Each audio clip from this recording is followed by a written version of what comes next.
Gilles Roman. Bonjour. Bienvenue dans ce face-à-face.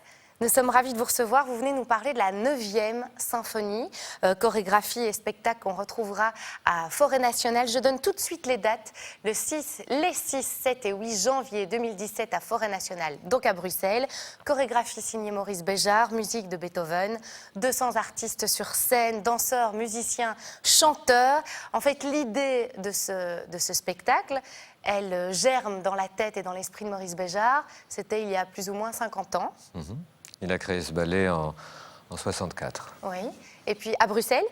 À Bruxelles, au Cirque Royal. Oui. Et ensuite, il a fait l'ouverture de Forêt Nationale en 70. C'est un ballet, c'est un concert dansé. Ce n'est pas un ballet. Maurice ne voulait pas qu'on appelle ça un ballet parce qu'il n'a jamais voulu que c'est un concert dansé. Oui, c'est comme ça qu'il l'intitulait. Parce que ce soit les musiciens, les chanteurs ou les danseurs, on est tous au service de cette œuvre. Et ce qu'il a voulu faire, c'était simplement servir l'œuvre, servir la musique. Donc la chorégraphie est un prolongement par le mouvement de ce qu'on entend. Est-ce que l'œuvre a vieilli au bout de 50 ans? Eh bien, curieusement, elle est marquée par le temps, d'une certaine manière de faire la chorégraphie, mais la force est toujours la même.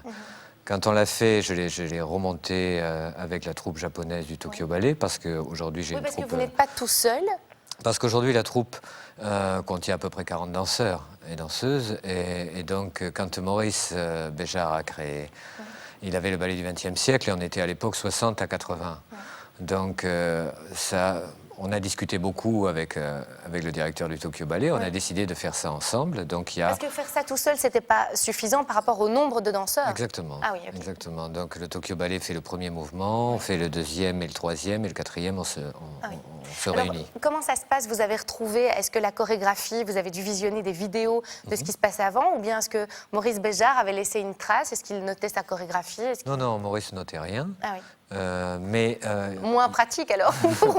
Non, ça aurait mais été plus simple, il a remonté, il a été aidé par Piotr Nardelli, qui était un répétiteur, qui était danseur à cette époque-là, et qui l'a aidé quand Maurice l'a remonté à l'Opéra de Paris. Ah oui.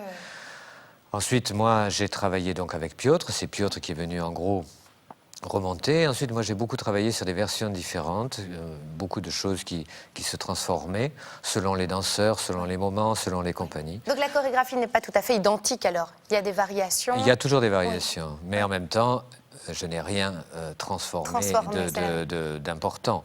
Mais l'idée de Maurice était quand même toujours que sa chorégraphie soit au service de l'interprète. Tout à fait. Donc en même temps, mon but à moi, c'est de servir l'œuvre et de servir les interprètes. C'est un gros pari quand on voit cette infrastructure. C'est énorme, 3 ans de travail, c'est ça? 3 années? Oui. De recherche aussi financière pour arriver à monter le projet. Non, c'est assez complexe, oui. Et je vous propose tout de suite, vous connaissez évidemment ce spectacle, mais je propose à nos téléspectateurs de découvrir un extrait.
15 semaines de répétition sur les 2 continents. C'était un travail gigantesque en amont.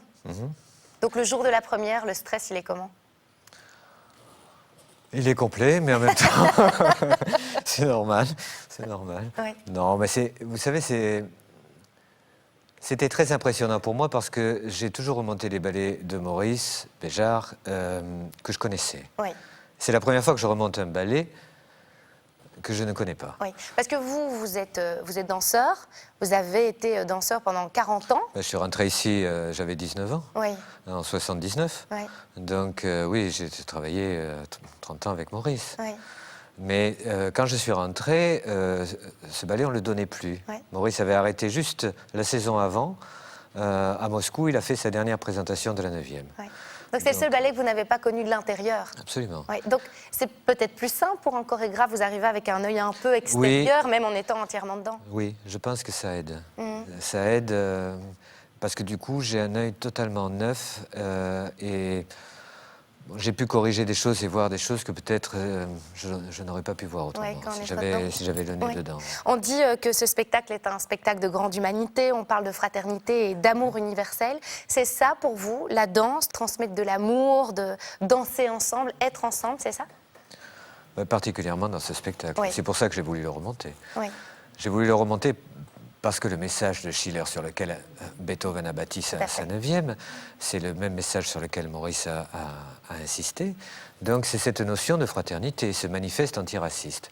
Et dans une société telle qu'on vit aujourd'hui, où on est dans la fermeture des frontières et voilà, c'est assez important de parler d'humanité et de fraternité. Mais il y a aussi 2 compagnies différentes, avec des origines Mais les 2 différentes. compagnies différentes. Il y a aussi un apport de danseurs africains. Donc déjà dans la compagnie, on a toutes les nationalités, beaucoup de nationalités, disons. Ça a toujours été une chose à laquelle Maurice a tenu et à laquelle je tiens aussi. Donc je pensais que c'était très très important actuellement de parler de fraternité, même si ça paraît pour certains un peu... Non, que du contraire, il faut en parler aujourd'hui bien plus qu'hier. Je vous propose tout de suite de découvrir la question Facebook. Et c'est Dominique de Wavre qui nous pose cette question. Quand on est désigné comme successeur par Maurice Béjart, c'est un énorme cadeau, mais aussi une pression immense, non? Oui. Oui. Je peux répondre comme ça. Oui. Non, mais c'est vrai. Quand on a peur de décevoir, on a peur... Bien sûr. Et puis on a peur de ne pas être à la hauteur, puis on a peur de ne pas savoir comment faire vivre tout ça, puis on a peur de ne pas être capable de créer. On a peur de beaucoup de choses et en même temps, en même temps, la lourdeur, ça dépend. Voilà, ça dépend aussi de comment on prend les choses. Comme je dis, il y a des matins c'est très lourd et il y a des matins c'est très léger. Oui. Donc voilà, c'est une compagnie. Une compagnie, c'est pas simplement un héritage, c'est aussi une manière de transmettre l'héritage et de créer sur cet héritage. C'est une compagnie de création. Hein. Comme un relais qu'on va transmettre à quelqu'un d'autre. Voilà. Le monde de la danse est un monde difficile. Je l'ai jamais trouvé moi, malgré tout ce que les caricatures qu'on en fait. Enfin, moi, personnellement, j'ai rien sacrifié dans ma vie. J'ai fait le métier que j'aimais avec passion et je demande à mes danseurs d'être passionnés ou alors d'aller faire autre chose. Parce que je pense qu'on a beaucoup de chance de faire ce qu'on aime. Voilà. Oui, il faut le voir comme un cadeau. La volonté de Maurice Béjart a toujours été d'ouvrir le monde de la danse à un large public. C'est pour ça que vous créez de gros événements, que vous dansez pour des événements, comme le spectacle qu'on aura la chance de découvrir. Mais là, ce sont des choses différentes. La 9e, c'est... Bon, il y a eu les 4 fils aimants avant que Maurice avait fait avec Janine Chara, qui était le premier ballet, disons, à aller dans des grands lieux. Et ensuite, la 9e et le 2e. Donc, quand Maurice l'a fait à cette époque-là, c'était en 64, il y avait absolument une nécessité d'aller vers un large public, d'ouvrir la danse, etc. Et il a réussi. Et c'est vraiment sa marque. Mais ça ne nous empêche pas du tout de tourner dans des lieux beaucoup plus petits où on fait des choses très différentes. Donc, je m'adapte en fonction d'abord des projets qu'on a.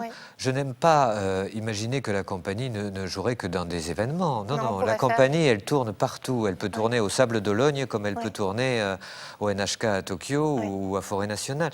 Tout dépend. Donc, il y a beaucoup de différents ballets. Là, j'arrive de Lugano. On a fait tout à fait un autre programme qui n'a rien à voir. Maintenant, je vais rentrer, j'ai une création dans un autre... Voilà. Donc, la compagnie fait différentes choses Mais évidemment que cette 9e symphonie, c'est un concert dansé grandiose. Oui, c'est ça. Et justement, avoir 3 dates à Forêt Nationale, ça prouve à quel point ça fonctionne et c'est beau à voir. Je me demandais, dans votre troupe, dans votre compagnie, on ne fait que de la danse classique quand on va voir la 9e symphonie. C'est de la danse classique, de la danse Non, contemporaine? mais vous savez, tout ça, c'est les couillonnades sans nom. Ah, mais justement, il fallait que je vous pose cette question. Ben oui. Non, la danse classique, c'est une technique. Ah oui, c'est ça. C'est tout. Maintenant, Donc, c'est une quoi? technique. C'est la base. Donc, c'est par Voilà, exemple, c'est on va apprendre à colorier, on va prendre un crayon et une feuille. Voilà. Ah, ok, c'est juste ça. Miles Davis a fait le conservatoire. Ça ne l'a pas Ouais. empêché de faire ses impros magnifiques, non? Oui, c'est vrai. Bon, être contemporain, c'est être avec son temps. C'est la technique, c'est autre chose. C'est ce Ok. qu'on utilise. C'est vrai qu'on utilise la technique classique. Ouais. Mais vous n'allez pas aller voir un spectacle de Maurice qui va être un spectacle classique. Oui, mais c'est vrai, honnêtement, beaucoup de gens ont cette image de danse classique, petit rat de l'opéra avec le tutu et les... Donc, Mais mais oui. ça, c'est une mauvaise image. Il Mais faut le c'est- dire à nos téléspectateurs. Bien sûr, c'est comme quand vous apprenez le piano, vous apprenez vos gammes, vous apprenez le solfège, vous apprenez tout ça, ça vous sert pour ensuite partir en improvisation Ah oui, c'est ça. ou écrire votre musique qui correspond à ce que vous ressentez. En fait, c'est réducteur de réduire la danse à la danse classique. Mais bien sûr. Bah oui. Mais la danse, il y a plusieurs techniques en danse. Ouais. L'important, moi je prends mon bien où je le trouve, mais par contre je respecte la technique. Mhm. Et on a toujours eu la technique classique comme technique de base, ce qui Ouais. n'empêche que, par exemple, la compagnie Martha Graham, c'est la technique de Martha Graham, etc. Moi, on n'est pas du tout dans cette image-là. Il faut surtout penser que ce n'est qu'une technique qui nous permet de faire ce qu'on veut. C'est une technique solide. Ça veut dire que quand on a une technique solide, on peut faire ce qu'on appelle du contemporain ou etc. Ouais. Mais merci en tout cas, toute cette belle danse solide. On pourra la découvrir à Forêt Nationale. 3 dates, les 6, 7, 8 janvier 2017 à Forêt Nationale. Merci à vous en tout cas, Gilles Roman, d'avoir été notre invité. Je vais m'installer à vos côtés. Je vais faire un petit pas, un petit saut de chat pour venir à vos côtés et faire un selfie. Non, non, non, je ne vais pas tester ça. Non, pas du tout. Merci à vous et à bientôt. On va faire une petite photo en souvenir.